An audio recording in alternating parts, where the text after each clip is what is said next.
Bueno, hoy le toca el turno a la historia y Aurelio nos va a hablar de lo que hacíamos los albasitíes hace 1000 años. ¿Hacíamos algo en Albacete? Bueno, ahora nos sacas de duda.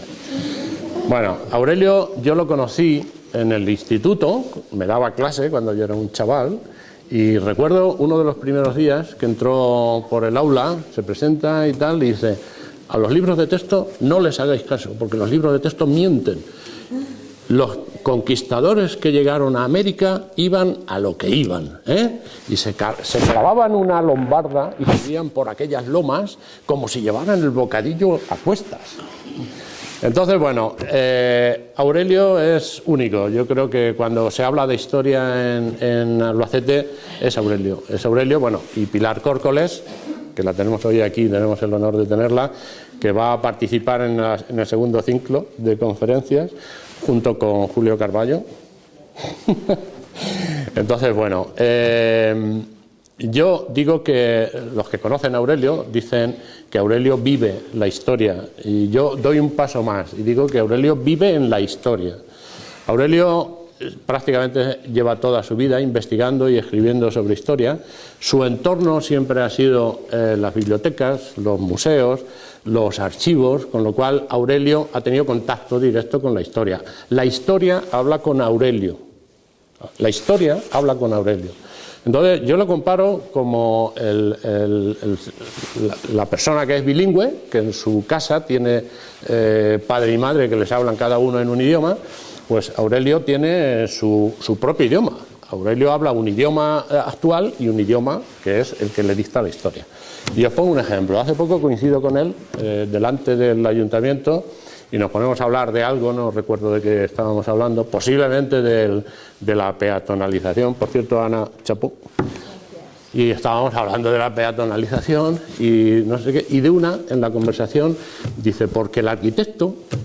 Y yo dije, bueno, el arquitecto será el arquitecto que está dirigiendo las obras, porque el arquitecto no sé qué, porque el arquitecto no sé cuánto, y de una dice: porque la bóveda vaída, y digo, bueno, esto ya no me suena tanto, porque las columnas con capiteles corintios, y digo, bueno, y ya me quedo mirando y digo, no me suena a mí que en la calle ancha estén poniendo estas cosas. Digo, Aurelio, ¿de qué arquitecto me hablas? Dice, de Andrés, así coloquialmente, ¿no? Y ya termina diciendo, de Andrés de Vandelvira. Había metido en la conversación a alguien que hacía 500 años que ya no existía. Aurelio es el bilingüe de la historia. Yo te considero el bilingüe de la historia. Bien, os cuento quién es. Licenciado en Historia, doctor en Historia Medieval. Trabajó durante 38 años como profesor en el Instituto Andrés de Vandelvira, donde tuve el honor de ser alumno tuyo. Lo que no me acuerdo es si me aprobaste o me suspendiste. No me acuerdo. Yo tampoco. Fue profesor de Historia Medieval en la UNED, en la Facultad de Humanidades, miembro de la Real Academia de la Historia, fundador del Instituto de Estudios Albacetenses y director del mismo durante 9 años, autor de cerca de 40 libros, que él tampoco tiene muy claro la cifra, y de innumerables artículos. Ha investigado y escrito sobre la historia de Albacete, la historia de Chinchilla, la historia de Alcaraz, la historia de Llín. Ha investigado y escrito sobre Vandelvira, sobre el Marqués de Villena, sobre los maquis, sobre el castillo de Garcimuñoz, sobre nuestra historia contemporánea y ahora nos va a demostrar que también sobre la historia más antigua que tenemos. Entonces yo creo que terminaría antes diciendo sobre lo que no ha investigado y no ha escrito Aurelio, y yo creo que lo mejor es que él nos diga qué hacíamos los albaceteños hace tantos años. Muy bien.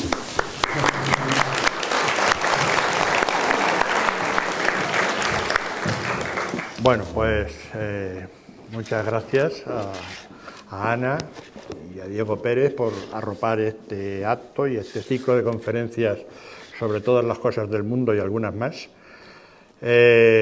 Gracias a Diego también por prestarnos este salón, es lo que se llama un marco incomparable.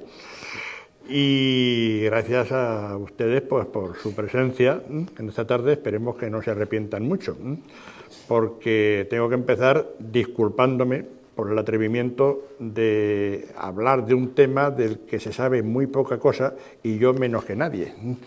Yo menos que nadie porque primero no sé árabe y ya es un atrevimiento hablar del mundo árabe sin saber la lengua.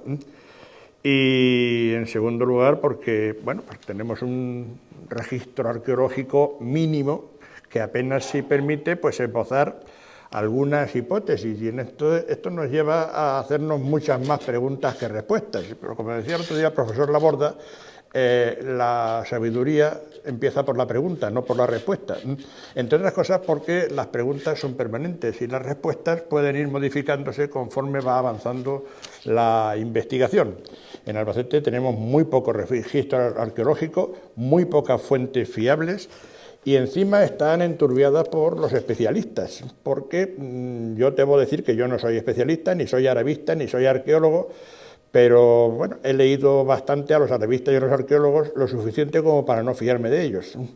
Es decir, lo suficiente como para darme cuenta de las múltiples lecturas que hacen del mismo documento y de cómo se contradicen entre sí y cada uno de ellos dentro de su propia obra. De manera que si yo me equivoco hoy, que me voy a equivocar seguro, pues no seré más que un equivocado más y tendré la disculpa de que al menos no soy especialista. Para intentarlo, pues voy a intentar recurrir a analogías con casos semejantes al de Albacete y con los datos que tenemos, mucho más fiables, de fechas posteriores, y vamos a intentar revisar las pocas fuentes que tenemos, descartando algunos errores que se han ido acumulando, procurando no fiarnos de lo que han escrito otros autores antes. En fin, en Albacete es una vieja tradición copiar y repetir lo que se ha repetido infinitas veces, pero así no salimos del círculo vicioso de repetir mentiras. Por supuesto, yo no voy a traer aquí la verdad, y menos la verdad absoluta, pero voy a intentar por lo menos que pensemos un poco en cómo pudo ser ese Albacete de hace aproximadamente 1000 años, entendiendo los 1000 años de una manera muy amplia, como todo el Islam, todo el periodo islámico de Albacete.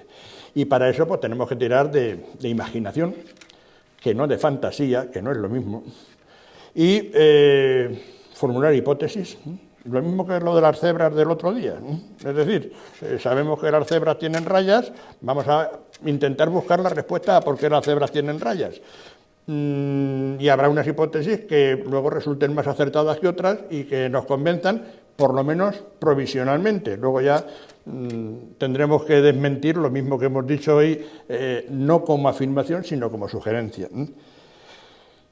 Bien, lo primero que hay que decir es que, a pesar de que los cronistas históricos de Albacete, como pueden ser Sánchez Torres o Lancheilla o Roero Starve, pues hablan de una supuesta origen cilicio o romano de Albacete, o acumulan leyendas como la posibilidad de que Albacete fuera en principio la romana Ábula o la ibérica Ábula, o una cétide fundada por los cilicios, cosa que es absolutamente mentira, o incluso otros ya lo traen más cerca al Islam y dicen que Albacete está compuesta del nombre de dos moros que se llaman Alba y Cete, o de dos ciudades que eran Alba y Cete que se juntaron. Por supuesto, no vamos a perder el tiempo en desmentir estas cosas porque se caen por su propio peso. El hecho es que tampoco hay muchas fuentes materiales y entonces pues tendremos que recurrir a esas hipótesis. Para empezar, diremos que no sabemos si en Albacete antes del Islam hubo alguna población. Ni lo sabemos ni lo vamos a saber, entre otras razones porque hemos tenido la rara habilidad de barrer completamente cualquier resto que pudiera quedar en nuestro casco urbano. Incluso los 3 cerros históricos de Albacete son hoy 3 agujeros, o por lo menos 2 agujeros con 2 parkings subterráneos. Entonces, lo raro sería que no hubiera algún precedente del actual Albacete o del Albacete islámico en esta cuenca endorreica que está rodeada, como ustedes pueden ver, por una serie de poblados y de restos arqueológicos de época anterior, como puede ser la Motilla o Crannos del Acequión, o como puede ser la Parietinis romana, está en los Paredazos, cerca de Santana, o como puede ser Santana, donde queda, ahora lo veremos, una torre romana, o los torrejones del Salobral, o la misma dehesa de los Llanos, por donde todavía quedan restos de la calzada. No hablo de Chinchilla, entre otras razones, Saltiguí, porque no sabemos si Chinchilla estaba en Chinchilla o estaba en sus alrededores, y en cualquier caso yo creo que no era una ciudad romana, como pone este mapa. Podría ser más bien pues una parada y fonda en la vía romana de Complutuna Cartagonova. Y tenemos el caso de Libisosa, que sí que era una ciudad romana, pero que se borra completamente en los primeros tiempos del Islam. Aquí he puesto en una diapositiva lo poco que puede quedar en los alrededores, no en el mismo Albacete. Ahí tenemos el Krasnov de Acequión, con su doble muralla.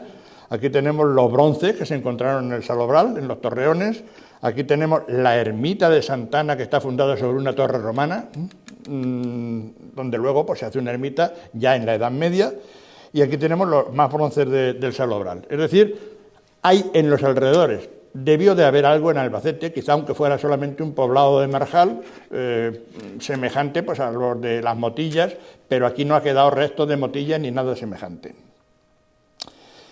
La historia de Albacete empezará, como es natural, en la época de la invasión musulmana. Una invasión musulmana que, como es bien sabido, pues en 200 años, perdón, en 80 años a partir de la muerte de Mahoma, o 90 a partir de la Égira, de la huida de Mahoma desde la Meca a Medina, pues ocupa todo este espacio que ven ustedes aquí en rojo, es decir, desde las puertas de la India hasta los Pirineos, prácticamente.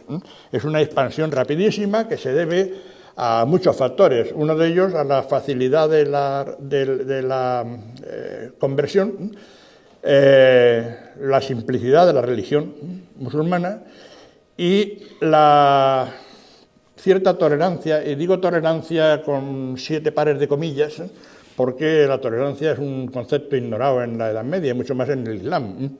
No nos engañemos, ni los musulmanes fueron tolerantes con los cristianos, ni los cristianos con los musulmanes. Lo que ocurre es que, como dice Josep Pérez, tuvieron que aguantar a la masa de cristianos que no podían ni eliminar ni convertir. Y entonces, durante los primeros 200 o 250 años del Islam en España, pues la mayor parte de la población siguió siendo cristiana, mayormente por la fuerza de la costumbre. He puesto este mapa de aquí abajo porque es el mapa del Estado Islámico.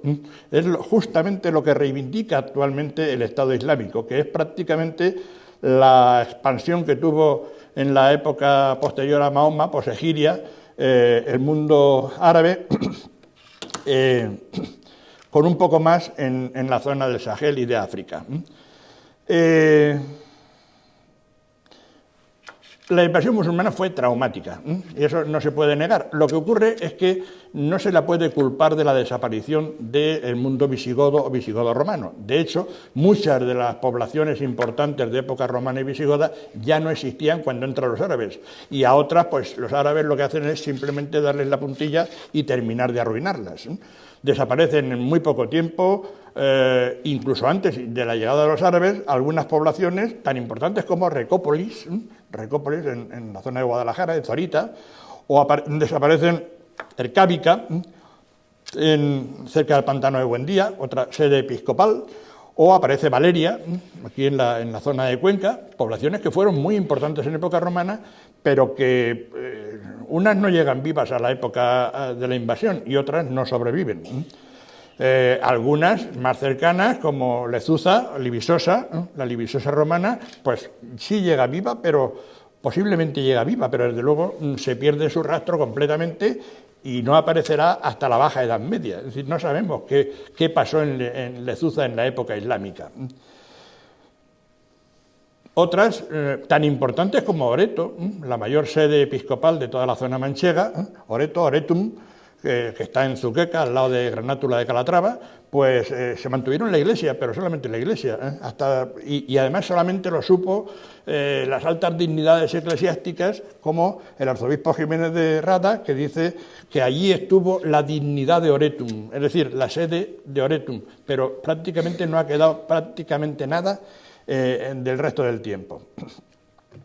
La Mentesa es un caso particular porque esta sí que llega viva a la invasión islámica, es saqueada por Tarik, pero no ha quedado prácticamente nada. Hasta tal punto de que primero se duda si la Mentesa sede episcopal era la Mentesa oretana, que estaría en Villanueva de la Fuente o en Almedina, seguramente en Villanueva de la Fuente, porque dice que está en el nacimiento de uno de las otras afluentes del Guadalquivir. o en la Mentesa Bastia, es decir, la Mentesa Bastia, que es la actual La Guardia, a pocos kilómetros de Jaén.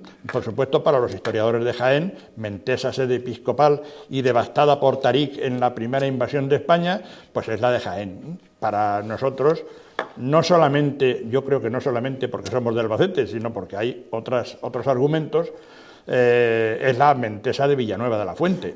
El hecho es que desaparece y tenderá a dispersarse en varios eremitorios, en conventos, etcétera, etcétera, durante los años del Emirato musulmán. La más conocida de todas, posiblemente, Iyu, o Eyo, que es la Iyu del pacto de Teodomiro, la Iyu que se rinde mediante pacto a los musulmanes y llega a un acuerdo con ellos de pagarles unas cantidades anuales, a cambio de lo cual le permiten que mantenga su existencia y su sede episcopal, etcétera, etcétera. Pero dura muy poco, hasta el 825, en que Abderramán II, en pleno Emirato independiente, pues decide despoblarla y trasladar la capitalidad, digamos, de esta zona a Murcia. A partir de entonces, Iyu, aquí tenemos la basílica de Iyu y aquí tenemos enterramientos eclesiásticos en Iyu. A partir de ese momento, Iyu desaparece y se despuebla prácticamente y quedan pues eremitorios, conventos que se alojan en lugares inaccesibles, como este, por ejemplo, en la Camareta, donde conviven, aquí tienen ustedes grafitis, donde conviven grafitis romanos, de época romana, de época visigoda y de época árabe. Es decir, que allí hay santones de todas las religiones que se van sucediendo en el tiempo y que tienen en común eso, que huyen de la civilización y se meten en las cuevas más inaccesibles. Después aparece la mención de Isu, como Isu al-Sahal, es decir, Iyu del llano. Yo creo que Iyu ese es Iso, creo. No, esto los arqueólogos posiblemente me digan que estoy equivocado, pero creo que es Iso porque efectivamente es otro Iyu cerca de Iyu, cerca del Tolmo de Minateda y situado en el llano, donde últimamente, por cierto, están apareciendo cosas bastante interesantes que, en fin, yo no estoy muy de acuerdo con la interpretación que se está haciendo de ella, pero están apareciendo restos muy interesantes de época musulmana y de época cristiana. Y aparecen, pues también muy cerca, aparecen otros eremitorios, viviendas subterráneas y demás, como este alborajico de Tobarra, que también está en relación con la despoblación de Iyu. De Albacete, en concreto, no hay ningún dato arqueológico anterior al siglo X. Las dos noticias que tenemos durante el Emirato son rigurosamente falsas. El caso de Roer Ostarbe y Blanche, que hablan de un tratado firmado en Albacete el día 3 de la luna de Safer del año 142 de la Équira, que corresponde al 756. Tratado que no existió, que además no corresponde a esa fecha y que encima se basa en un documento que parece falso. Por lo tanto, vamos a descartar esta primera información. Luego Sánchez Torres y Roa hablan de otra batalla librada en Albaseite entre el hijo de Abderramán, Al-Hakem I, y sus tíos, Sulaimán y Abdalá. Efectivamente, uno de ellos estuvo con Carlomagno en Francia, estaban aliados de los francos, pero no es una noticia tampoco demasiado de fiar, y de hecho, cuando uno se va a las fuentes originales, pues no encuentra mención de esta batalla, sí del paso por la zona de Sulaimán, pero no de que hubiera una batalla. Es decir, ¿qué ocurre con estos historiadores? Pues que no se resignan a que su pueblo no tenga una historia lo más antigua posible y entonces pues hacen un poco lo que los de la nueva historia catalana. Buscan las fuentes y cuando algo no les encaja se les inventan y bueno, así pues han hecho catalán hasta Cervantes y a Cristóbal Colón. Bueno, estos hacen lo mismo pero en castellano manchego.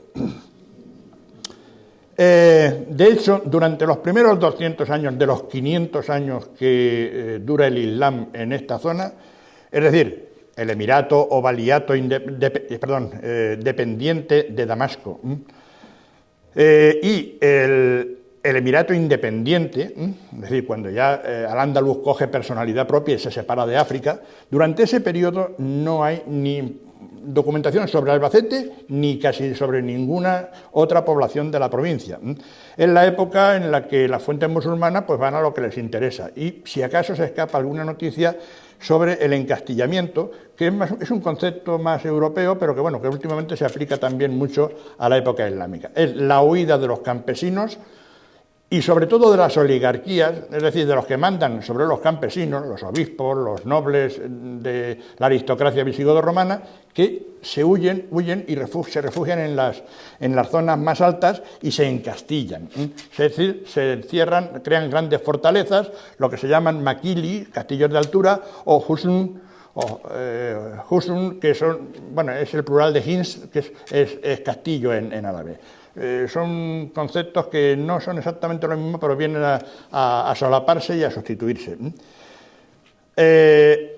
Al final del Emirato, sin embargo, en la época de Abdalá y en la época de Abderramán III, su nieto, que es el último emir y el primer califa, pues se produce un fenómeno de desencastillamiento y de islamización, que es la que posiblemente dé origen al actual Albacete. Luego ya vendrá el califato de Córdoba, una época de expansión y de esplendor en Al-Ándalus, y luego el caos de los reinos de Taifas, los primeros reinos de Taifas, la invasión almorávide, el segundo reino de Taifas, la invasión almohade, las invasiones de los reinos africanos, y luego ya lo último que queda, el reino de Granada, el reino nazarí, que eso ya a nosotros no nos afecta porque ya Albacete ya en esa fecha ya era cristiano. Bien, en cualquier caso, fíjense la diferencia que hay al Andalus. Al Andalus es el nombre que se le da a toda la península. Lógicamente a toda la península en época musulmana. Eso quiere decir que el Andalus tiende a menguar y tiende a decrecer conforme pasa el tiempo, como se puede ver en esta frontera. Ese encastillamiento en la zona de Albacete, de nuestra actual provincia, pues se empieza como en todas partes, con la huida de las aristocracias campesinas a las zonas más inaccesibles, a las zonas más altas, donde crean sus husn o sus maquil, casi siempre con nombres de santos, lo cual indica que son cristianos, que son gente que sigue practicando su religión, o por lo menos los jefes siguen practicando su religión. La verdad es que estaban muy hartos de la religión cristiana y eso explica la entrada tan fácil que tuvieron los musulmanes, pero lógicamente la jerarquía eclesiástica y civil pues sigue siendo cristiana, y aquí tenemos algunos ejemplos en la Sierra de Albacete. Por ejemplo, pues el castillo de arriba, el de la Vegallera, que es San Vicente de la Vegallera, San Vicente. Aquí tenemos Yeste, que yo creo que Yeste es un nombre también santo, es San Justo o San Juste, Yeste Juste, lo mismo que el burgo de San Juste de Alcalá de Henares, que es el sustituto de una antigua población árabe. Aquí tenemos la Peña del Santo o de San Salvador, con una iglesia de cristianos que pervive durante muchos años bajo el dominio musulmán. Aquí tenemos el castillo de Riópar, donde también hay una continuidad cristiana durante prácticamente casi todo el dominio musulmán. Y aquí tenemos el castillo de Socobos, que yo creo que también Socobos es otro nombre cristiano. Jacubus es Jacobus, o sea, Santiago, para entendernos. Estos son hipótesis mías que creo que no son desencaminadas porque además se repiten en otros poblados que tienen los mismos nombres. No digamos ya nada el caso de San Vitru o San Firo, las Peñas de San Pedro, que es un San Pedro, como el San Pedro de la isla de Cádiz o como tantos otros San Pedros poblados por cristianos durante esta época. En las zonas más llanas, lógicamente, abundan menos, pero de allí donde hay un accidente, donde hay una altura que permite el encastillamiento, también se encastillan, y el caso claro de las Peñas de San Pedro o de otros sitios donde también hay leyendas, suele haber leyendas también que recuerdan la presencia cristiana, incluso de obispados que no existieron en su mayoría, pero ahí están. Este es el caso de las Peñas de San Pedro. Y otro caso es el caso de Chinchilla. Chinchilla, que sus primeras menciones son Santa Chila, o Sintichala, o Chinchala, o Chinchilla. Tengan ustedes en cuenta que los escritores árabes se copian unos a otros y además copian de oída casi siempre. Entonces, muchas veces es imposible saber cómo se llamaba una ciudad de verdad, porque cada autor árabe da un nombre distinto. Yo siempre he pensado que este Chinchilla, este Santa Chila, debía de ser un pseudo-agiotopónimo. Es decir, los agiotopónimos son los nombres de santos. Pseudo-agiotopónimo, ¿por qué? Porque posiblemente los musulmanes llegaron a Chinchilla y dijeron el nombre que fuera, como lo tenía, y dijeron, pero ¿cómo no va a tener nombre de santo si lo tienen todos? Pues hay que inventarse una chila o una gila, que sería Santa Gila. Siempre he pensado que este sería el origen de esta Santa Chila de Chinchilla. Últimamente no estoy tan convencido, no sé si no habría también alguna Santa Gila, como hay, por ejemplo, en la isla de Cerdeña. Es decir, en cualquier caso, es un castillo de altura, evidentemente, poblado por las aristocracias visigodo-romanas, y como siempre suele ocurrir cerca de estos castillos, donde hay un husn, un hins, suele aparecer un basit, es decir, un llano. Lógicamente, frente al castillo de altura hay un llano, que en este caso se llama al-Basit al-Bacete, que está ahí abajo. No es un caso único. De hecho, va a ser precisamente durante el periodo de esplendor de los últimos emires, especialmente Abdallah y de su nieto, de Abderramán III, que fue el último emir y el primer califa, cuando empieza a aparecer el nombre de Albacete. Ni siquiera sabemos si verdaderamente se refiere al Albacete nuestro, porque, como veremos, hay bastantes más albacetes. En primer lugar, lo que está claro es que la Fitna, la época del Emirato, termina en medio de una gran revolución, de un caos formado por la rebelión de las aristocracias cristianas que se habían convertido al Islam para no pagar, porque evidentemente el que pagaba, que se convertía, ya era musulmán y por lo tanto estaba exento de impuestos, pero luego se encuentran con que sí que les cobran impuestos. Y entonces muchos de ellos se sublevan, incluso vuelven a hacerse cristianos. El caso del famoso Umar Ben Hafsun, que en la serranía de Ronda, en la serranía de Ronda, en medio de Andalucía, pues mantiene una guerra tremenda contra los últimos emires, que terminará en la época de Abdallah, cuando Abdallah pues, consigue dominarlo, muere, y luego Abderramán III lo desentierra y crucifica el cadáver entre dos perros para dar un ejemplo al resto de los hipócritas, como se suele llamar. Las crónicas árabes y especialmente los escritos de Ibn Hayyan de Córdoba, que es el cronista de Abderramán III, pues siempre hablan lo mismo. Los hipócritas, los infieles, él distingue los infieles, que son los cristianos, y luego los hipócritas, que son los falsos conversos, que se han convertido por mil razones, pero que mantienen una resistencia. Entonces tenemos resistencia de los muladíes, es decir, muladí es el cristiano que se ha convertido al Islam, y resistencia de los mozárabes, es decir, de aquellos cristianos que siguen manteniendo su propia religión. En cualquier caso, esas dos rebeliones, que se extienden por toda la península, crean un estado de alarma que va a acabar en la llamada fitna. La fitna es una revolución general, un caos, viene a ser un equivalente a caos, y con la cual terminará Abderramán III en sus primeros años de gobierno. Empieza machacando a las poblaciones rebeldes de Andalucía, sigue por Sagunto, por Segorbe, es decir, las tierras de Levante, Lorca, donde había una de las principales rebeliones en aquel momento, Murcia, donde se había instalado ya la capital de lo que se llamaba la Cora de Tudmir. Tudmir era el nombre del antiguo conde visigodo Teodomiro. Teodomiro pasa al Islam como Tudmir y da nombre a una provincia, a una Cora, cuya capital pues estará en Murcia. También hay rebeliones en todo el territorio.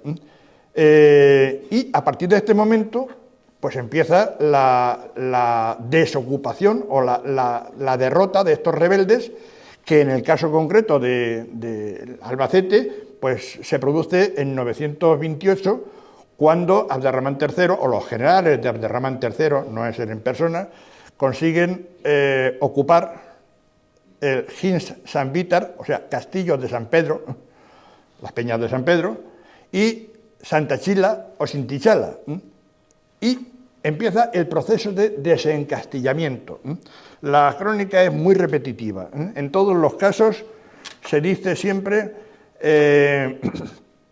que el general fulanito pues, oyó, ¿no? O que devastó los llanos de tal población y que después ocupó su castillo. Y generalmente continúa diciendo, y una vez derrotados, les obligó a bajarse al llano, al basit, a los basiti, ya digo, que se dan en todas partes, y vivir a semejanza de la comunidad.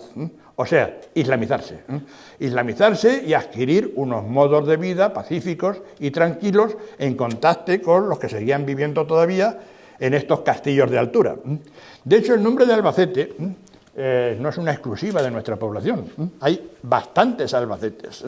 Por ejemplo, hasta el siglo XVI, hasta la época de Felipe II, los dos únicos llanos que hay en toda la Alpujarra, que son Órgiva y Ugíjar, se llamaban precisamente Albacete de Órgiva y Ugíjar de Albacete.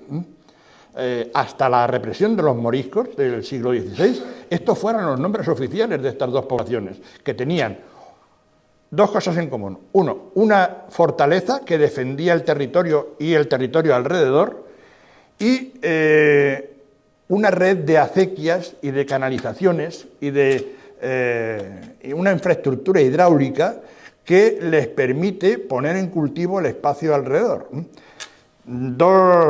Dos temas muy interesantes porque van a coincidir también con el Albacete que estamos hablando. No es el único Albacete. Y Navizar, por ejemplo, habla del Basit Barcelona, el llano de Barcelona.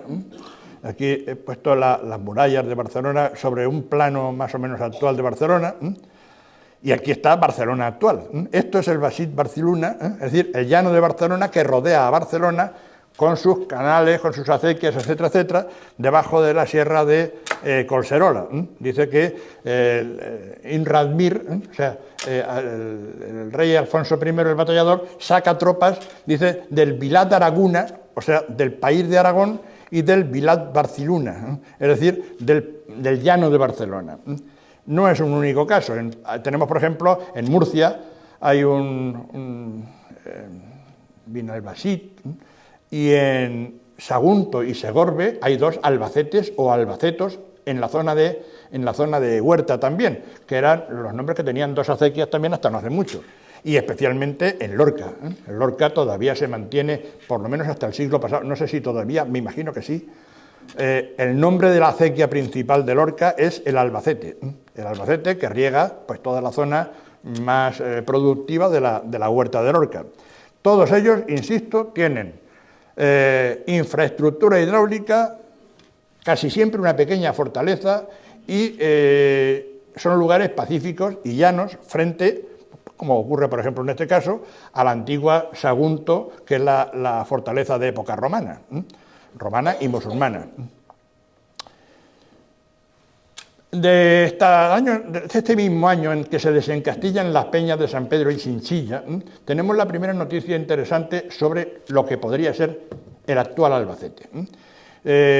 Aludrí, hablando de las mismas cosas que hemos visto que antes hablaba Ian Hayán, dice que el general Ibn Ishaq capturó a un hijo de uno de los rebeldes de Alicante, de Callosa y de Aláscar. Aláscar no sabemos ni dónde estaba, posiblemente en la zona del Júcar, pero para unos está en la zona del Júcar valenciano y para otros en la zona del Júcar de Albacete.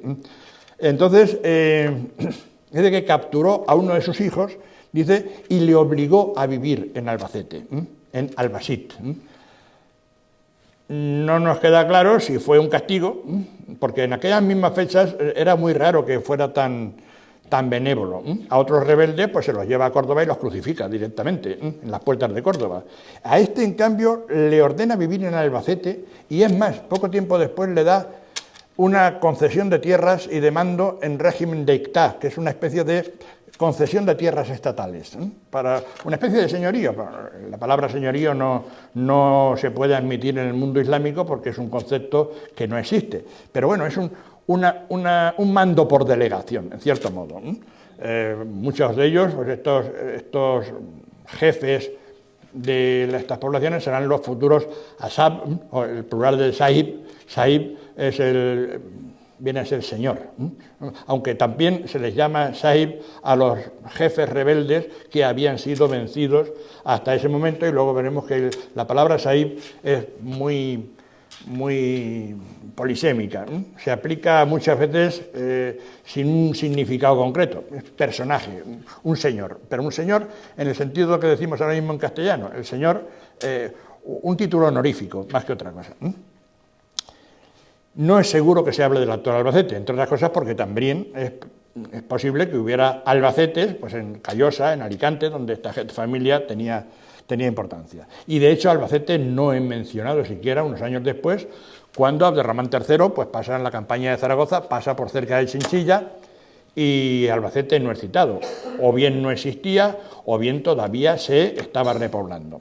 En cualquier caso es muy llamativo que precisamente de estos años de tránsito del siglo X al XI también, pues tenemos los primeros restos materiales, los únicos restos materiales islámicos que se han encontrado en Albacete, aquí en el polígono de San Antonio y sobre todo en la calle de Isaac Peral, donde estaba la antigua Casa de la Cultura, al lado de la Diputación. Ahí aparecieron este candil de piquera, típicamente musulmán, este jarro, y luego han aparecido otras cerámicas, todo ello según Sonia Gutiérrez, que es la más experta que tenemos ahora mismo, son de estas mismas fechas. Lo que ya no sabemos es qué era Albacete en ese momento. Albacete podía ser, pues, una típica ciudadela de las que se crean en la época omeya. Bassana habla, por ejemplo, de Burj Castro, es decir, villas o burgos castrales, que serían pues una alcazaba, una casba, una fortaleza, y luego una zona amurallada. A mí me parece que Albacete no podía ser ni tan grande ni tan perfecto, ni muchísimo menos. Pero bueno, es una posibilidad, ahí se queda. O bien era simplemente pues, un poblado agrícola con una acequia donde se cultivaban pues, las frutas y las verduras de aquella época. De estos hay 200.000 en Marruecos y en Argelia. No sabemos exactamente cómo era. Normalmente, cuando se desencastillan los territorios, se baja la gente al llano, pues se crean, y más a partir del califato, sobre todo con Abderramán III y con su hijo Al-Hakem, se crean numerosas granjas bajo el mando de un Sahib al-Daya, o sea que no es un poblamiento disperso. Sahib al-Daya es el señor de las aldeas, el encargado de las aldeas, el intendente de las aldeas, para entendernos. De hecho, hay un párrafo interesantísimo que pone, Conde es el típico autor ese que todo el mundo lo maneja pero nadie lo cita. Nadie lo cita porque está desprestigiado, porque el hombre pues, es un historiador antiguo que tuvo la mala suerte pues, de escribir como escribían hace 200 años, es decir, sin tanta nota de pie de página, sin tanto aparato crítico, pero que yo sepa es el que más fuentes musulmanas ha manejado. Bien, es verdad que a veces no lo traduce con fidelidad y nunca cita la procedencia, pero para mí la obra de Conde me parece muy interesante. Y dice, en la larga paz que mantuvo el rey Al-Hakem se fomentó la agricultura en todas las provincias de España.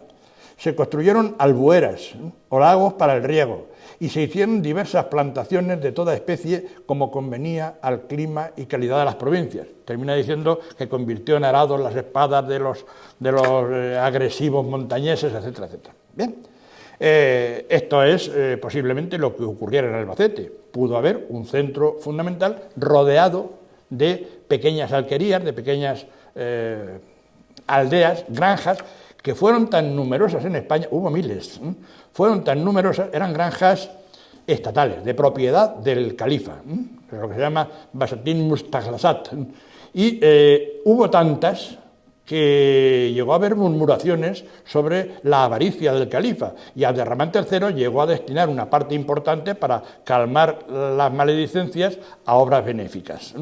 Luego Al-Hakem lo que hizo fue pues, seguir multiplicándolas. Alquerías de las cuales prácticamente se han perdido casi todas. Sabemos que las hubo pues, en Higueruela, que las hubo en muchos sitios. En Alpera, ahora hablaremos de Alpera, Pero quizá la que más de moda está últimamente pues es esta del Villar de la Graja, en la zona de Higueruela, donde se ha descubierto ni más ni menos que una mezquita, porque claro, la religión es fundamental para entender esta época. Es decir, estamos hablando, claro, hoy desde nuestro punto de vista de una sociedad, iba a decir laica, pero no, tampoco es laica, medianamente laica, pero es inconcebible la teocracia y el mundo musulmán en el que todo está impregnado por la religión. Incluso las aldeas más pequeñas tienen que tener su mezquita, tienen que tener su oratorio, como el que apareció en Guardamar no hace muchos años, eso es un ribat, que es distinto. Pero bueno, aquí tenemos el Villar de la Graja, donde se ha descubierto, el año pasado se descubrió esta mezquita y donde están apareciendo restos que ya se conocían en cierto modo en el siglo XVI, cuando escribe el arcipreste Cantos, y dice que hay un lugar donde pudo haber hasta 500 casas. Yo creo que exagera un poco, pero bueno, lo que está claro es que hay alquerías por todas partes. Y posiblemente Albacete pudiera ser una de esas alquerías, situado a los pies del castillo de Chinchilla y de las Peñas de San Pedro, con llano y con agua, que son dos rasgos que no van a marcar al Albacete islámico, sino al Albacete de toda la Edad Media, hasta el siglo XV, y yo diría que hasta el siglo XVI, y yo diría que hasta el siglo XX, porque ya los que vamos teniendo unos años, nos acordamos perfectamente de salir por las afueras de Albacete y ver norias, y de ver huertas, y de ver plantaciones de todo tipo de agricultura de huerta. Esto, claro, hoy en día me imagino que a la gente joven le sonará el chino, pero a nosotros no nos lo tiene que explicar nadie cómo era, por ejemplo, pues la calle Pérez Pastor, desde la calle Pedro Martínez Gutiérrez hasta Hermano Jiménez, todo eran huertas. En fin, ese paisaje, pues es un paisaje típico. Y esto no quiere decir que Albacete fuera ni muy grande ni muy importante, probablemente no tuviera demasiada importancia ni urbana ni cultural. De hecho, no tenemos, y esto sí que es muy indicativo, no tenemos ningún sabio que se llame albacití, es decir, que utiliza la nisba, es decir, el apelativo del lugar de donde viene, que utilice, lo mismo que si hay un chinchalí, es decir, un chinchillano, si hay varios curtubíes, si hay un isbilí, es decir, un sevillano.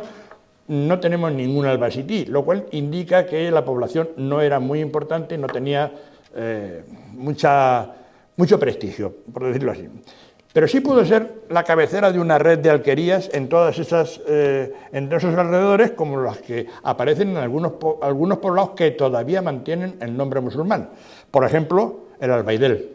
El Albaidel, que no solamente es un nombre musulmán, sino posiblemente mozárabe, porque esa terminación en del es un diminutivo mozárabe.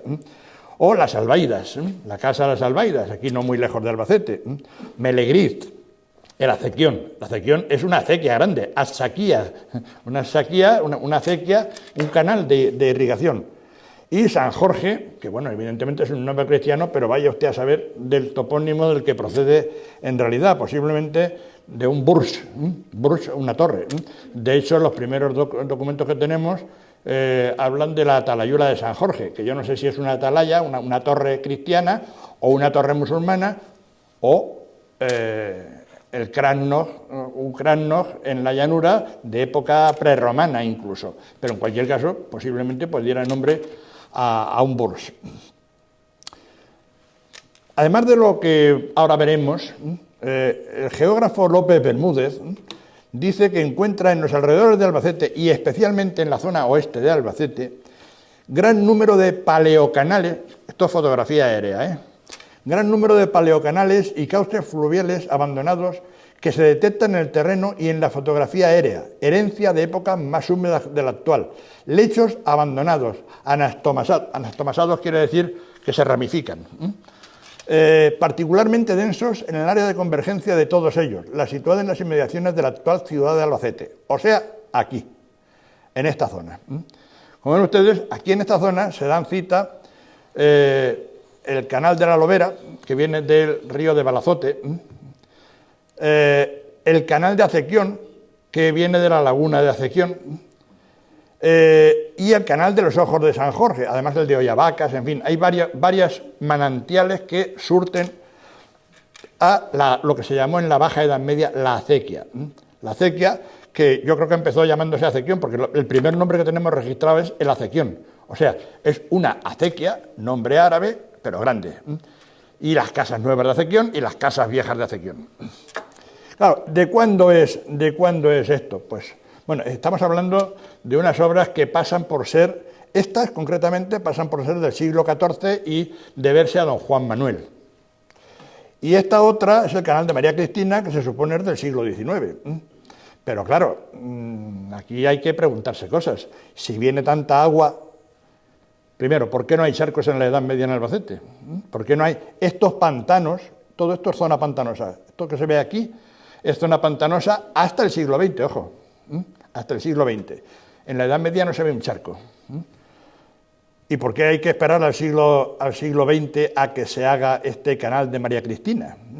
Pues simplemente porque ya existía el canal de María Cristina, con otro nombre, evidentemente. Era una parte de la acequia que traía el agua al Albacete y luego se la llevaba para evitar el encharcamiento que hubo, por ejemplo, durante toda la Edad Moderna, donde la quinina se vendía en cucuruchos en Albacete porque había mosquitos del tamaño de burros, y donde había enfermedades debidas a la peste y a la situación lagunar que vivía Albacete. En la Edad Media no. ¿Qué ocurre aquí? Pues que yo creo que aunque estas obras en su versión actual sean obras medievales, obras cristianas del siglo XIV, incluso del XV, algunas de ellas, no hacen ni más ni menos que destapar y abrir antiguas obras de época musulmana que se habían cegado después de la conquista. Y esto lo vamos a ver en algún otro ejemplo mucho más interesante. Esto es el canal de Acequión ya cerca de Albacete. El canal de Acequión que recibe también el de San Jorge, de los Ojos de San Jorge, y el de Ollavacas, etcétera, etcétera. Bueno, como ven ustedes, es un río, ¿sí? Tiene una cierta cantidad de agua. ¿De qué vivía Albacete en aquella época? Estamos hablando del siglo X, siglo XI, después del desencastillamiento y la islamización. Pues posiblemente de lo mismo que vivió durante toda la Baja Edad Media. Es decir, agricultura, de todo, sobre todo de huerta, gracias al agua, viticultura, porque los musulmanes teóricamente no beben vino, pero la verdad es que son partidarios de Manolo Escobar. El vino y las mujeres ocupan la mayor parte de la poesía andalusí conocida. Del ganado, evidentemente, siempre hubo una feria ganadera en época cristiana y es de pensar que lo hubiera también en época musulmana, y de las industrias derivadas del ganado. Chinchilla era famosa por sus tejidos de lana, pues Albacete no estaría muy lejos también de eso, suponiendo que Albacete existiera y tuviera... Estamos hablando siempre de suposiciones y de hipótesis. Y luego, gracias todo esto, ¿a qué? Pues al agua que salía de la acequia. Evidentemente esto no es Albacete, no había fotos entonces, pero el paisaje podía ser semejante, ¿sí? Una acequia de la cual pues, se derivaban brazales y ramales, como vemos en Lorca o como vemos en Sagunto, en Segorbe, etcétera, etcétera. Y agua subterránea, porque claro, el agua que no circulaba se infiltraba y había que sacarla con sinía, una sinía o cenia. En Alicante hay un pueblo que se llama La Cenia, y yo creo que, por ejemplo, aquí en Albacete tenemos cenizate, que es sanillat, que es los pozos con artefactos para sacar el agua. Es decir, un modo de vida bastante semejante, en cualquier caso, al que podremos ver en la Baja Edad Media. ¿Y esto dura hasta cuándo? Pues dura hasta el hundimiento del califato. A partir de 1031, el califato se derrumba de golpe, los catalanes, tropas catalanas saquean Córdoba, tropas castellanas la resaquean, tropas castellanas la vuelven a resaquear, los bereberes que formaban parte del ejército se sublevan y vuelven a sacar Córdoba, los militares, el general Galib y demás se hacen con el poder momentáneamente. Es decir, una anarquía completa durante la cual pues aparecen lo que se llaman los reinos de taifas, las primeras taifas. Taifa el partido, digamos, es la bandería, para entendernos. Y aparecen muchos reinos de taifas, de distintas clases, porque claro, unos son taifas militares de los que mandaban en el ejército, y con el ejército pues se apoderan de una provincia y la dominan. Dentro de esto pues hay algunos de la familia de Almanzor, de uno de los últimos gobernantes de Córdoba, los amiríes, porque vienen de la familia de Abu Amir. Otros son bereberes, los ciríes, por ejemplo, de Granada, o otros dicen que son árabes, yo tengo mis dudas, los abadíes de Sevilla, por ejemplo, y entre todos ellos tienen algo en común: todos quieren ser califas y todos odian al vecino, y todos quieren quitarle al vecino parte de su territorio, y además todos ellos se proclaman con derecho religioso a gobernar toda Al-Ándalus por encima de los vecinos. Eso va a traer consigo pues que sean los cristianos los que lleven la voz cantante y los que empiecen a cobrar parias. Antes los musulmanes cobraban parias, cobraban dinero por la supervivencia de los cristianos. A partir de 1031 y de 1050 son los cristianos los que cobran y mandan expediciones a cobrar impuestos, a cobrar tributos. Algunas de ellas terminan verdaderamente de forma chusca. Por ejemplo, cuando el rey de Sevilla, el rey Al-Mu'tamid bin Abbad, recibe a Álvar Fáñez Minaya, que viene a cobrar las parias, y dice: no tenemos dinero, se pasaron el otro día y se llevaron el dinero que había. Pues a mí no me cuentes historia, págame o saqueo la ciudad. Y entonces dice: bueno, pero vamos a dar algo mucho más importante que el dinero, los huesos de San Isidoro. Y allá que se llevan los primeros huesos que desentierran, allá que se van los cristianos con los huesos de San Isidoro a León, donde tienen su panteón actual. Es decir, este tipo de cosas, este caos, esta ruina, va a traer consigo, con las taifas, pues una serie de expediciones militares, de invasiones de los cristianos, que empiezan sobre todo en 1085 con la conquista de Toledo, cuando los cristianos de Alfonso VI se cansan de cobrar impuestos y empiezan ya a ocupar territorio. Cae Toledo, y eso es un aldabonazo, porque claro, Toledo era la antigua capital de época visigoda, y eso a los musulmanes pues viene a dejarles claro que les quedan 2 telediarios en Al-Ándalus, y a partir de ese momento los musulmanes hacen lo que no habían hecho hasta el momento, y es recurrir al primo de Zumosol, que estaba en África y que eran los almorávides, una nueva secta religiosa intransigente que piensa que los musulmanes españoles, dice, se están volviendo mujeres porque no saben contener a los cristianos, y viene una invasión de esta secta almorávide, que lo primero que hace es organizar a los musulmanes españoles y ponerlos en primera línea para la lucha contra los cristianos. La batalla de Sagrajas, en la que Alfonso VI es herido y demás, y los cristianos retroceden, pues es el primer aviso. Y a partir de ahí, las fuerzas cristianas y musulmanas pues se dedican a intercambiar correrías que no se limitan a la frontera. El concepto de frontera estática no existe. Por ejemplo, García Jiménez, un caballero castellano, se apodera de Aledo, en Murcia, y ahí están durante varios años una guarnición cristiana combatida por los musulmanes, que tardarán mucho tiempo en desalojarla. O Álvar Fáñez Minaya, que conquista la zona de Cuenca y que desde Cuenca pues visita los alrededores de La Mancha, o el Cid, que va a socorrer a Ledo y pasa, dice, por el campo de Conchella, o sea, Chinchilla, y le manda al Cid que venga a recibirlo, y el Cid campeador viene desde Játiva intentando recibir al rey, pero cuando él llega ya el rey ya ha pasado, entonces va a recibirlo a un lugar que le llaman Ilico, que algunos piensan que puede ser Elche de Alicante. Yo creo que es Elche de la Sierra, donde hubo un municipio romano importante que ha desaparecido, pero el nombre probablemente está ahí todavía. A partir de 1094, los cristianos ya se asientan en Valencia y en Cuenca. Pero no solamente estamos hablando de los grandes ejércitos, de los que hemos hablado hasta ahora, sino que estamos hablando también de correrías de ladrones y de aventureros, los que llaman los dawair, que son, dice, musulmanes perversos, que se alían con los cristianos y que van por los pueblos robando y matando a los propios musulmanes y que hacen el trabajo sucio que a veces los cristianos pues no pueden, no quieren hacer. Y en este momento, a partir de la primera mitad del siglo XII, pues tenemos una reacción almorávide frente a estos cristianos que empieza con la reconquista de Valencia, que la había conquistado el Cid Campeador en 1102, y que sigue con la derrota de Álvar Fáñez Minaya en el Fas al-Luchach. Esto, la I con sombrerito que pongo ahí, es el sonido, es la jim musulmana, que cada uno la transcribe como le da la gana. Unos la verán con una G, con un acento curvo en la parte superior, otros con la Y con acento circunflejo.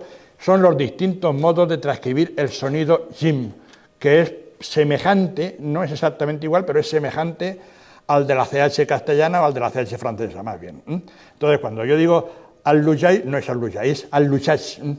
Esa batalla del campo de al-Luchach, ahora hablaremos de al-Luchach, conviene tenerla muy en cuenta porque tiene que ver luego con Albacete.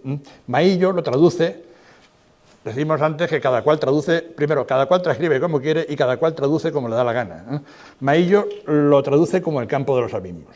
Luego más tarde viene la batalla de Uclés, la batalla de Uclés, donde Alfonso VII es derrotado, donde muere el único hijo varón del rey, y luego pues tenemos otras noticias, como por ejemplo el ataque a una ciudad que se llama Semcila o Cencilia, que evidentemente es Chinchilla, aunque el profesor Julio González dice que no, pero yo creo que no pueden quedar demasiadas dudas. Es decir, estamos en una frontera muy elástica, pero destrozada por unos y por otros.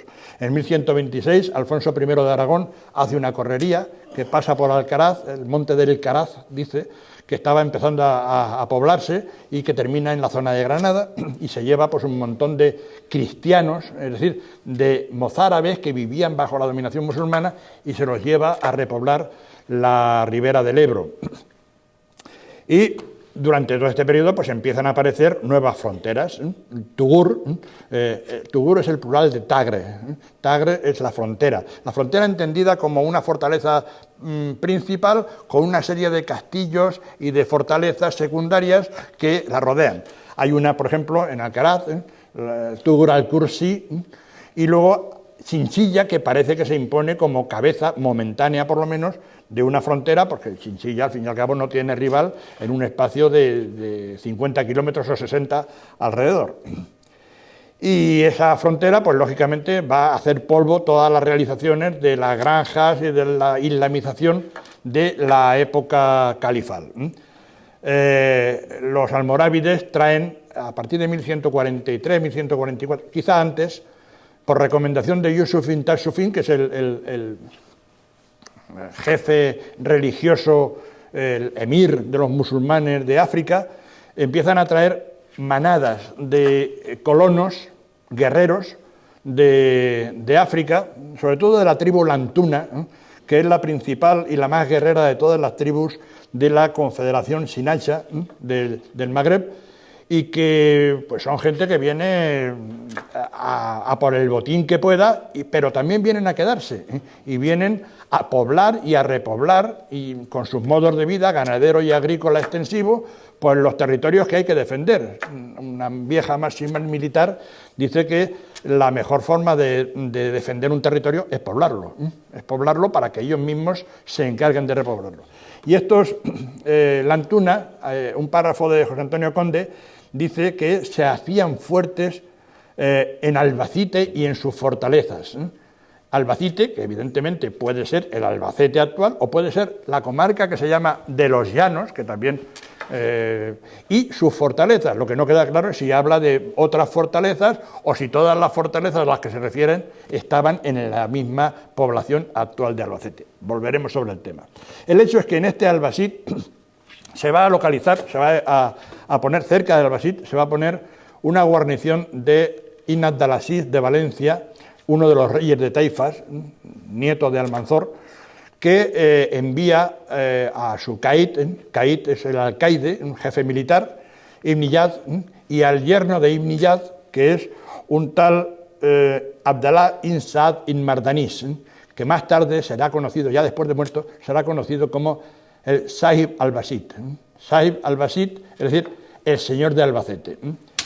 Claro, hay disparidad de interpretaciones. Muchos musulmanes dicen que eso de un señor entendido en el sentido feudal de la palabra es imposible en el mundo islámico, y a lo mejor llevan algo de razón, pero otros dicen que incluso se le llama así porque muere en la batalla de Albacete, y que sería algo así como el muerto de Albacete.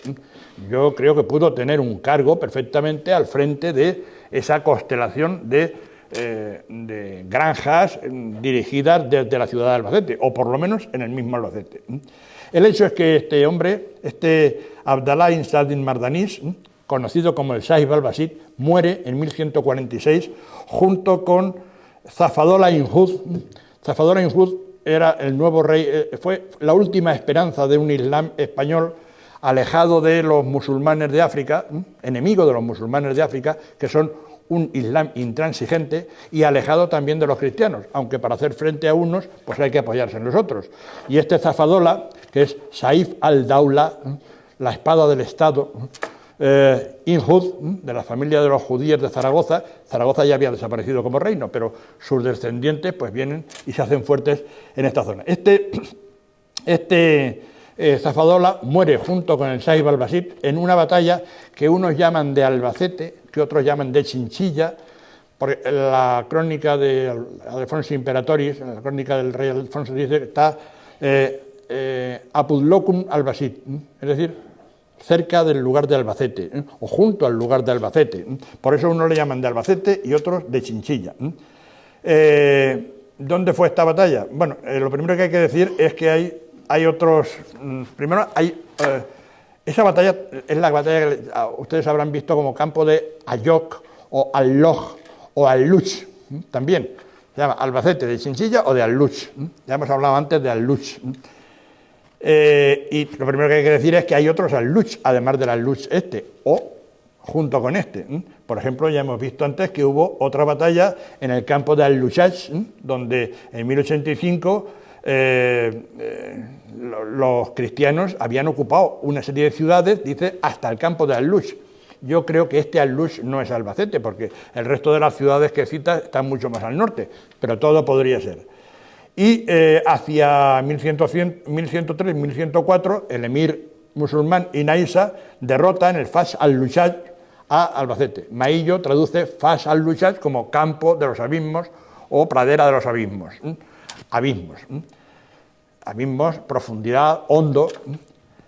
Gallangos, otro arabista antiguo también, dice que el llano de Elche, ya dice que Al-Luch es Elche, no que sea el Elche de Alicante, sino que lo lee como Elche.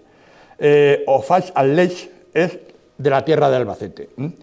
Y todavía veremos que queda, bueno, no lo veremos ya, que queda otro castillo de Al-Luch que está en el Muradar de Espeñaperro, justamente al lado del paso de la Losa, donde tuvo lugar la famosa batalla de las Navas de Tolosa.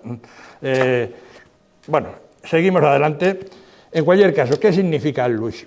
Yo tengo mi idea, pero la verdad es que es una idea mía. Quiero decir que hasta el momento todo el que traduce Al-Luch lo traduce como el bosque, como el abismo, los abismos, en fin. ¿Qué ocurre? Pues que Al-Luch yo creo que es una palabra del árabe tan culto, o tan antiguo, que es polisémica, que sirve para decir un montón de cosas. Yo lo comparo mucho siempre con la palabra castellana. Ojo, yo no soy arabista, y lo advierto y puedo estar equivocadísimo, pero tengo un cierto sentido de la observación.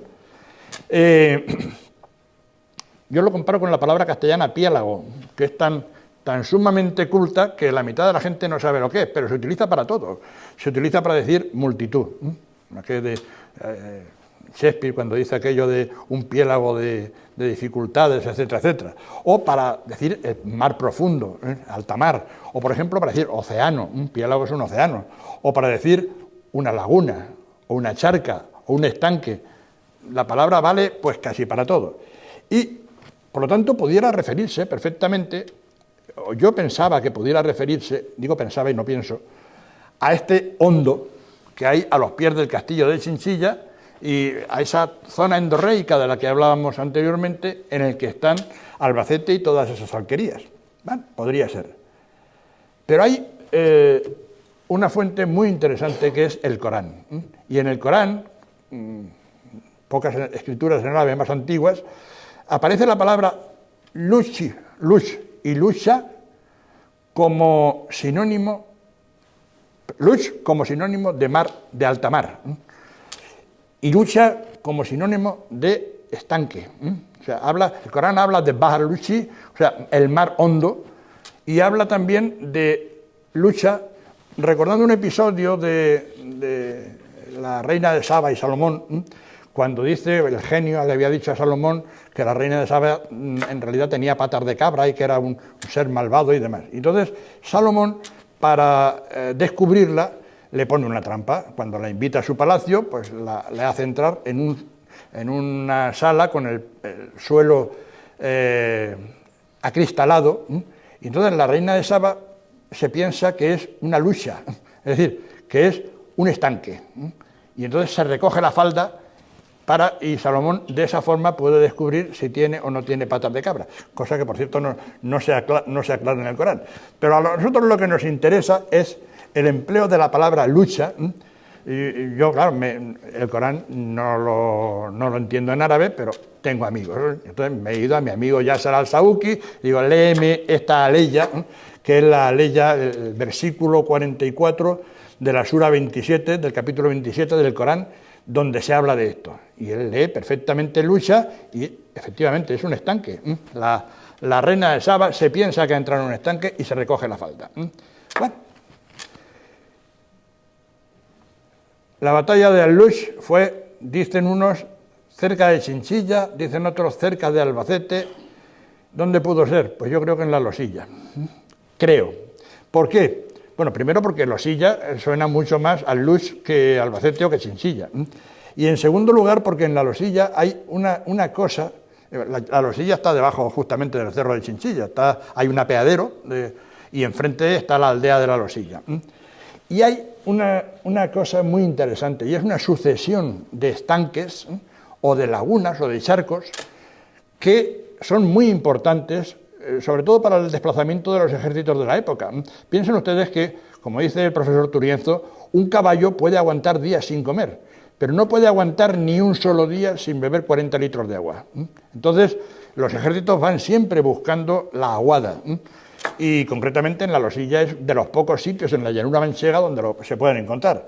Hay esta especie de acequia que sale de un manantial oculto, que termina en una gran charca que está aquí abajo y que luego desagua en una balsa enorme que actualmente se utiliza, está seca y se utiliza como corral de ganado, y que luego sigue por la actual aldea de la Losilla, donde hay un lavajo.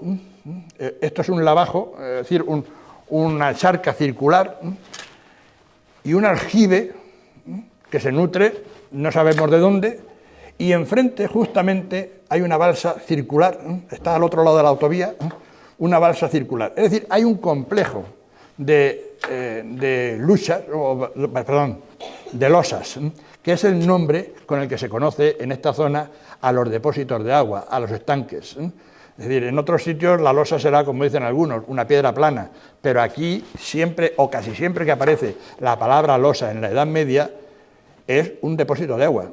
Las hay naturales y las hay artificiales, excavadas. Por ejemplo, esta. Ahí está, los pies de Chinchilla. Esto actualmente es un corral de ganado.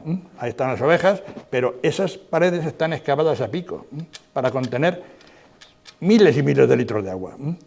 Es esta misma. Y luego tenemos en lo que es la aldea actual un lavajo,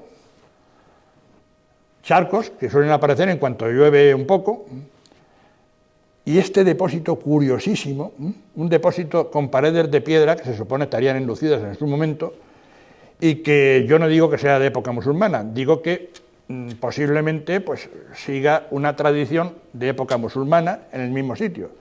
Y que curiosamente es exactamente, bueno, muy parecido, no es exactamente igual porque este tiene 30 metros y este tiene 80 de diámetro, pero es el sistema de abastecimiento de agua de la ciudad de Kairuán, de las cuencas aglavíes de Kairuán, que son del siglo IX, es decir, anteriores, por supuesto, y además yo creo que es muy parecido, incluso en un detalle, en el detalle de que tienen una pared de piedra para protegerlas, en esta y otras losas, porque también tenemos otras losas en la roda, y en fin, en muchas losas veremos este mismo ejemplo.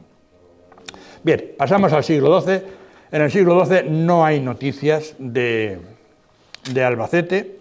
La documentación a principios del siglo XII, cuando sí las hay, por ejemplo, en la tábula rogeriana. La tábula rogeriana es un documento gráfico que reúne la obra de Al-Idrisi, que la escribió para Roger II de Sicilia, es decir, un musulmán que trabajó para la corte cristiana de Sicilia. Y aquí, por ejemplo, ven ustedes que está Segura, Uclés, Chinchala, que es Chinchilla, Santa María, que es el Albarracín, la zona de Albarracín, Cuenca, Guadalajara, o sea, Guadalajara, es decir, y en medio no aparece Albacete por ningún lado, sí aparece Chinchilla.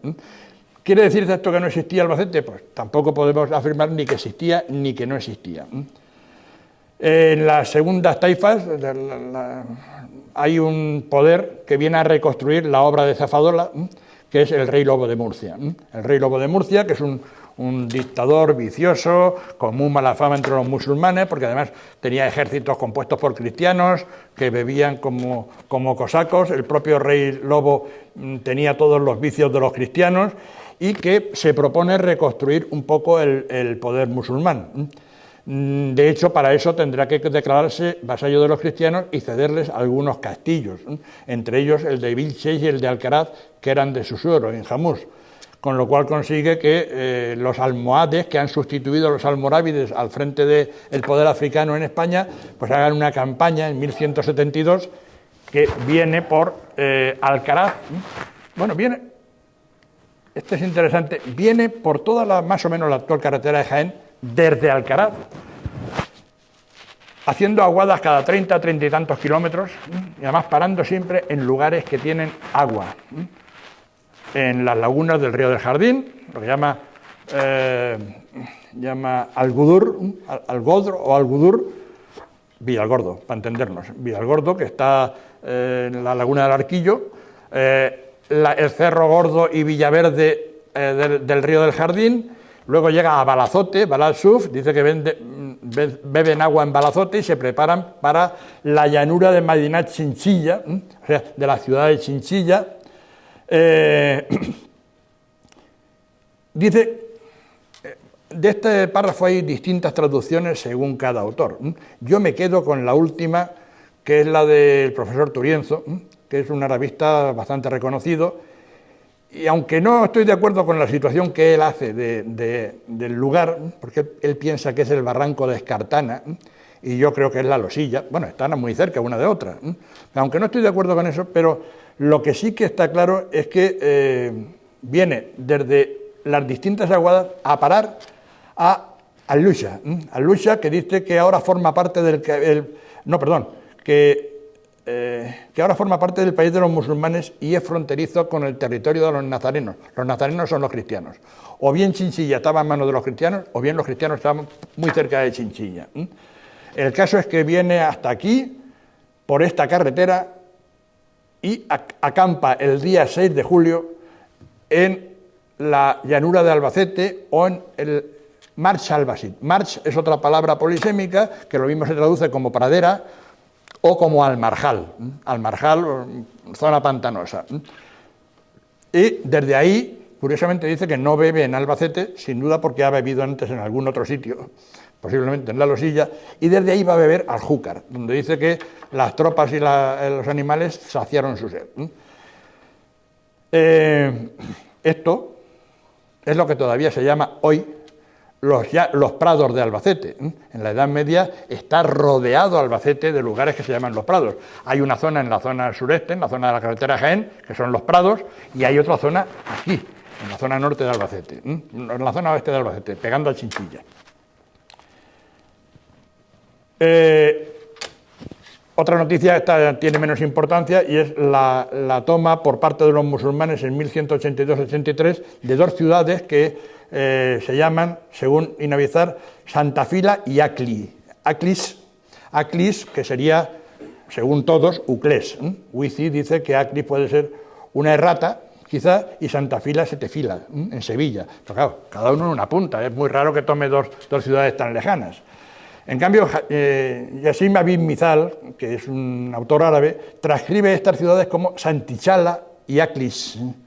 Yo creo que Santichala tiene que ser probablemente Chinchilla, y Aklis posiblemente Uclés, o bien el Ílico del que hablábamos antes, es decir, ese Elche de la Sierra, donde ya no queda población, pero todavía queda el recuerdo de que fue una ciudad romana, como lo fue en efecto. En cualquier caso, esto fue una dominación muy breve, porque inmediatamente tuvieron que abandonarla por no poder sostenerse en la ciudad. Llega a principios del siglo XIII y ya la frontera está encima. Los cristianos se acercan, y entonces hay una carta muy interesante y muy rara del califa al-Nasir, que escribe desde Tremecén, la actual Argenia, escribe a sus oficiales, sus tropas en las principales ciudades de Al-Ándalus: Córdoba, Sevilla, Jaén y Albacete. Es decir, Albasit. ¿Se refiere al actual Albacete? Pues ya en esta fecha no conocemos otro. ¿O se refiere a todos los llanos de Albacete, a lo mejor con la capital en otro sitio? No lo sabemos, no lo sabemos. Tampoco sabemos si estamos hablando de una sola fortaleza o a lo mejor de un establecimiento temporal de tropas. En Albacete, en la zona esta, se solían reunir las tropas de Valencia, Murcia y Granada cuando avanzaban contra los cristianos. No sabemos si es un establecimiento temporal de tropas. ¿Dónde estaba y cómo era? Pues no lo sabemos. No sabemos si era un sistema polinuclear o uninuclear, si estaba en un solo lugar del actual Albacete o si estaba en dos o tres sitios. Por ejemplo, aquí tenemos el caso de Madrid, un poblamiento polinuclear. A la izquierda tienen ustedes lo que se llama la Almudaina, o sea, la Almudena, para entendernos, que era Almudena o Almudaina significa la ciudadela, la ciudad pequeña. Luego, a la derecha tienen ustedes lo que es la Medina, ¿sí?, la ciudad musulmana, y abajo un arrabal mozárabe que estaba al otro lado del río, del arroyo de San Pedro y del puente Segovia y del viaducto, etcétera, etcétera. Es decir, Madrid tiene su origen en tres núcleos. ¿Qué pasa en Albacete? Pues no lo sabemos. Pero aquí tenemos un plano del siglo XIX donde vemos que el núcleo principal de la villa cristiana, es decir, estamos hablando ya del siglo XIV en adelante, se llama Villacerrada o la Villanueva. Cerca de ella hay un castillo viejo, se le llama el Cerrillo del Castillo Viejo, que estaba en la actual iglesia de San Juan, o al lado de la actual iglesia de San Juan. Pero enfrente hay un lugar muy interesante que se llama, que no se llama nada, porque no aparece en la documentación medieval. Sí sabemos que estuvo despoblado y que era una huerta hasta tiempos relativamente recientes, la Huerta de Marzo. La Huerta de Marzo, donde, es muy curioso el nombre de las calles. Esta calle de aquí es la calle de Marzo. Será o no será, pero a mí me suena al March Albasit, es decir, la calle de los Prados, la que da a la zona más lejana de Albacete. Y esta calle de aquí se llama de Tejares. ¿Y qué es un tejar? Pues un tejar puede ser muchas cosas. Generalmente se piensa que un tejar es una fábrica de tejas, es un lugar donde se hacen tejas. Pero mi experiencia es que donde hay un tejar, lo que hay es una población antigua de la que solo quedan las tejas de las antiguas casas que están a flor de tierra. Entonces, puede ser perfecto. De hecho, el nombre de Tejares aparece en Albacete en el siglo XVI, mucho antes de que exista la calle. Es posible que sean tejas de la antigua población, que el agua las ha ido tirando hacia abajo y se van acumulando en la zona baja. No lo sabemos. De hecho, hay un dato interesante, y es que en 1144 se hablaba de las fortalezas de Albacete. Luego ya en 1241 se habla del castillo de Albacete, pero no sabemos si es que había un castillo además de otras fortalezas o no lo sabemos. Esto es lo mismo que hemos visto antes, pero en una foto aérea.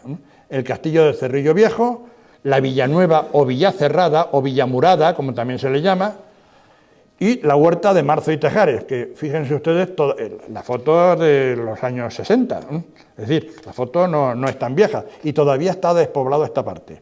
Y además hay un dato muy interesante que lo sacó Daniel Sánchez Ortega de un documento del siglo XIX que dice que aquí, partiendo de la zona donde está actualmente el parque, la Avenida de España, había un camino que subía hacia un cerrillo donde había una fortaleza antigua. ¿De cuándo era? No lo sabemos, pero ese camino tiene que ser la actual calle Calderón de la Barca, por detrás del Gobierno Civil, que sube hacia el Depósito del Sol. Otra hipótesis más. A principios del 13 se hunde definitivamente el Islam y sobre todo el Imperio almohade con la batalla de las Navas de Tolosa.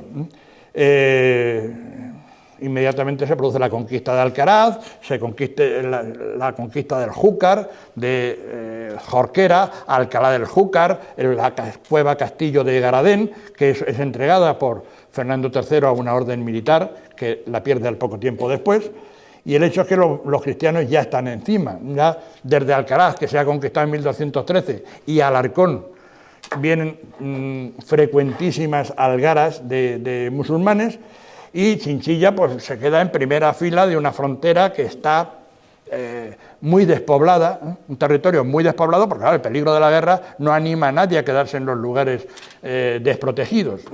Y la propia ciudad es calificada por algún autor musulmán, dice, como ciudad en una marca alejada, o sea, en un territorio alejado, que se utiliza para encerrar a los enemigos del Estado almohade, como Inguachán, que al fugarse de Chinchilla precisamente desata una guerra civil entre los musulmanes.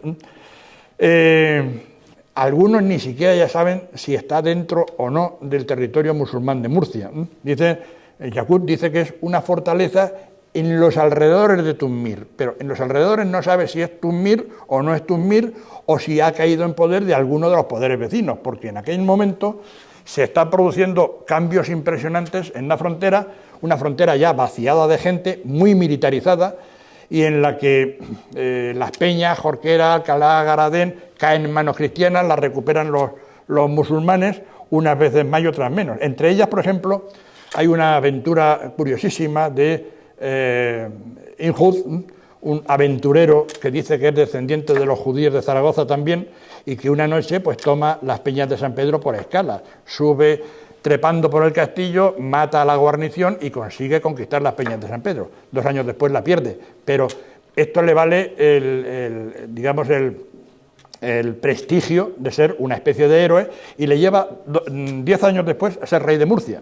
Injud será rey de Murcia, pero ya en un momento de descomposición completa, en que los almohades están en retroceso, en que han aparecido un poder autónomo en Valencia, con el famoso Sayid Abu Said, que va a ser desposeído por Zayan ibn Mardanís, que dice que es primo del rey Lobo, o por los mardanisíes de Játiva y de Alcira, que en un momento determinado crean ahí una especie de reino que se extiende hacia Chinchilla, y que intentan unas veces aliarse con Castilla, otras veces aliarse con Aragón, y otras veces reconocer a la fuente de legitimidad religiosa, que bien es el califa de Damasco, es decir, el califa abasí, o bien es el nuevo califa que ha surgido en Túnez, el califato fatimí de Túnez, que va a ser reconocido por ellos.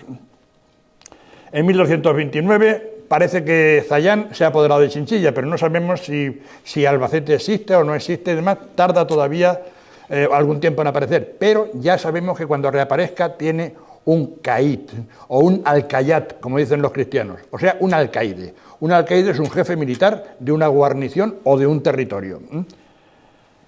Y efectivamente, en 1241, después de haber tomado la Roda y demás, el caid al-Basid, que se llama Wab Alá, conocido por los cristianos como Abu Abaya, se rinde a Fernando III, y Fernando III entrega al concejo de Alarcón, dice, Illud Castellum quod vocatur Albacete, o sea, aquel castillo que se llama Albacete, con todos sus términos y pertenencias, y más importante, cunribis et molendinis, es decir, con sus ríos y sus molinos.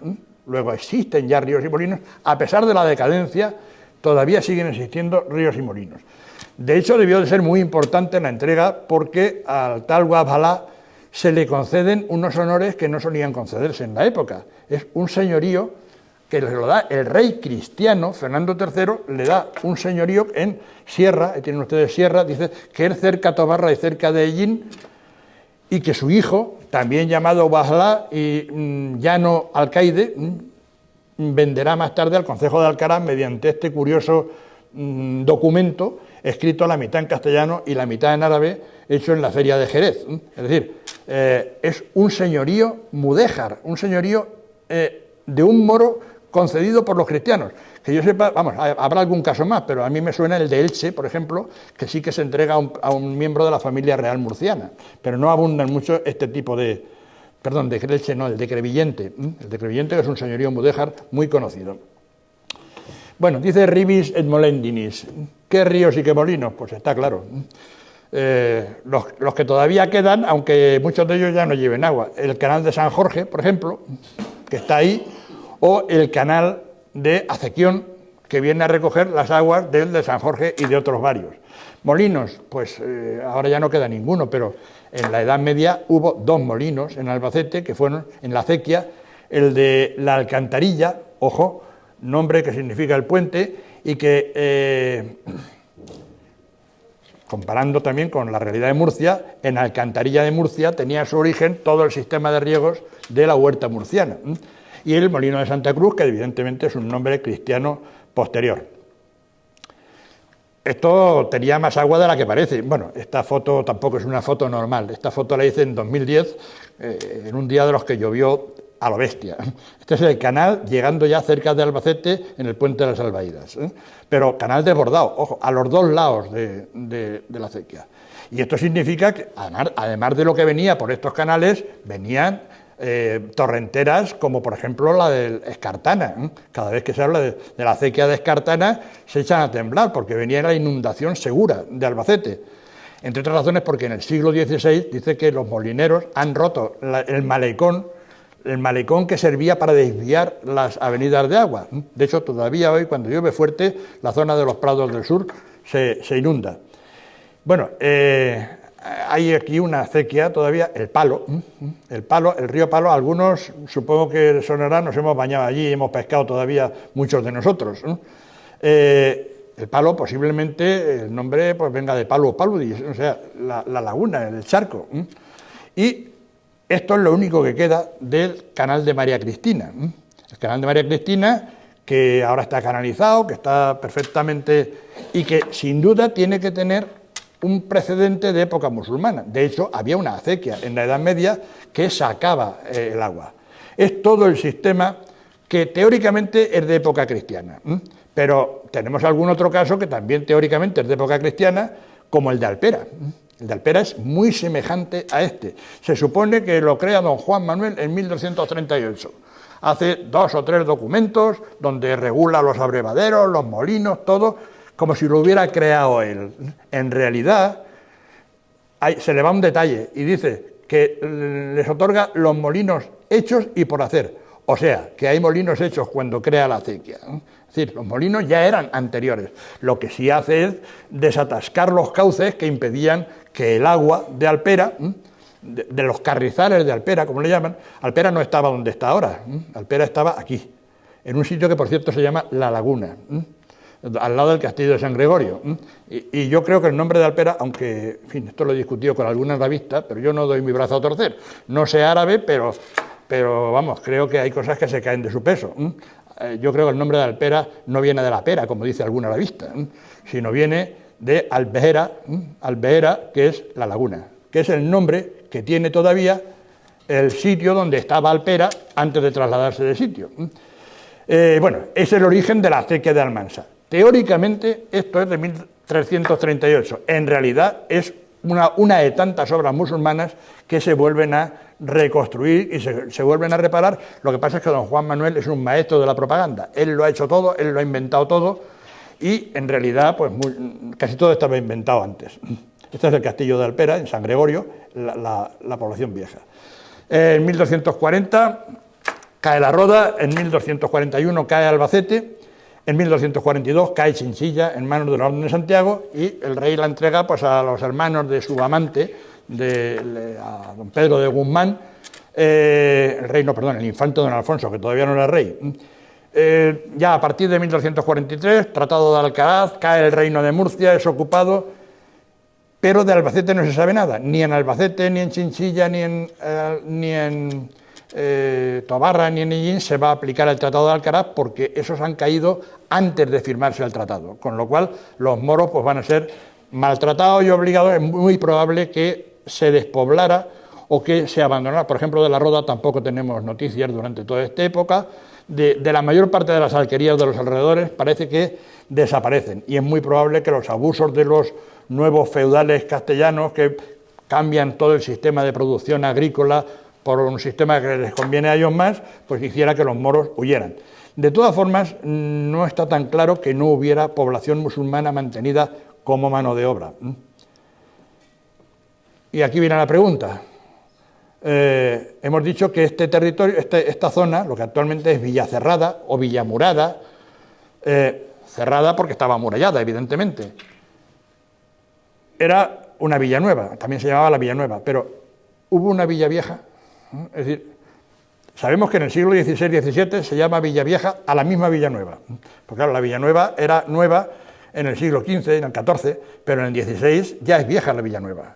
Entonces, cuando hablamos de Villanueva en el siglo XVII, de Villavieja, estamos hablando de la misma Villanueva, pero hubo una Villanueva anteriormente, debió de haberla, porque no se pone Villanueva si no hay una Villavieja antes. Y de hecho, pues lo normal es que haya una Villavieja más o menos cercana. Caso extremo, pues el de Cieza, Medina Sillasa, que está muy lejos del actual casco urbano, pero que se ha conservado precisamente gracias a que está muy lejos, pues se ha restaurado todo el poblado musulmán anterior a la conquista. En Albacete ya hemos dicho que la calle Tejares podría estar, y no afirmo que esté ahí, porque digamos que la Villa Vieja, si es que existió, podría estar en la calle Tejares o podría estar en el Cerrillo del Castillo Viejo, que no sabemos de cuándo es el castillo. Pero podemos ver algunos casos semejantes. Por ejemplo, el de Alicante. En Alicante, en el siglo XIII, tenemos una fortaleza con su albacar, tenemos una Vila Bella, o sea, la Villa Vieja, y tenemos la Vila Nova con su plano ortogonal, con sus calles que se cruzan en ángulo recto, etcétera, etcétera. Tenemos el caso de Elche, donde la Villa Murada, como se le llama, va a quedar reservada para los cristianos y a los moros lo van a alargar al arrabal de San Juan, que le llaman. Tenemos el caso de Murcia. En el caso de Murcia tenemos la Medina Antigua, la ciudad amurallada, la ciudad murada también, y luego el arrabal de la Risaca, donde viven los musulmanes, y que luego además encima se parten dos por la platería para ocupar una parte de él. Y además de eso, pues tenemos las fortalezas que había del Alcázar Nuevo y del Alcázar Viejo. Las Villanuevas del siglo XIII, no solamente en España, sino en Alemania, en Francia, incluso en Inglaterra. Aquí tenemos el caso, por ejemplo, de Müncheberg en Alemania, o aquí tenemos el de Aigues-Mortes en la Provenza francesa, o aquí tenemos el de Viana en Navarra, o el de La Guardia en Álava, o el de Villanueva de Albacete. ¿Qué son las Villanuevas? Pues son poblaciones de nuevo cuño, generalmente construidas con dos o tres calles paralelas, con sus replacetas en los cruces, y con una iglesia o con dos iglesias en donde se cruzan con planos ortogonales. Más o menos, si se dan cuenta, es el mismo esquema de la Villanueva de Albacete. Lo que ya no sabemos es si la Villavieja estaría en la calle Tejares o si estaría en el Cerrillo del Castillo Viejo. Desde luego, a mí no me cabe duda de que el Castillo Viejo estuvo aquí, en esta zona que actualmente es la Plaza Virgen de los Llanos, pegando a la iglesia, o incluso formando parte de la misma iglesia, como es habitual en las iglesias del Campo de Montiel. Estas fotos, supongo que a muchos no les dirán nada, pero a otros nos recuerdan perfectamente la subida hacia lo que era la antigua plaza. Y bueno, en conclusión, el amigo Amador de los Ríos que, en fin, tiene algún acierto y muchísimos errores, dice que Albacete es un lugar fronterizo de nombre oscuro y sin historia propia y verdadera. Pero yo creo que, primero, que no hay ningún pueblo sin historia, porque la historia se compone de dos elementos, el hombre y el tiempo. Y allí donde ha pasado el tiempo sobre los hombres hay historia. Otra cosa es que la conozcamos o no la conozcamos. Otra cosa es que tengamos historiadores, o como decía Unamuno, o sea, Albacete no es que no tenga historia, es que no tiene arqueología, que no es lo mismo. Pero evidentemente, la conozcamos o no, por lo menos hemos podido hablar de unas cuantas hipótesis que a lo mejor son descabelladas y a lo mejor se confirman o a lo mejor no se confirman, pero nos hemos entretenido un rato. Y desde luego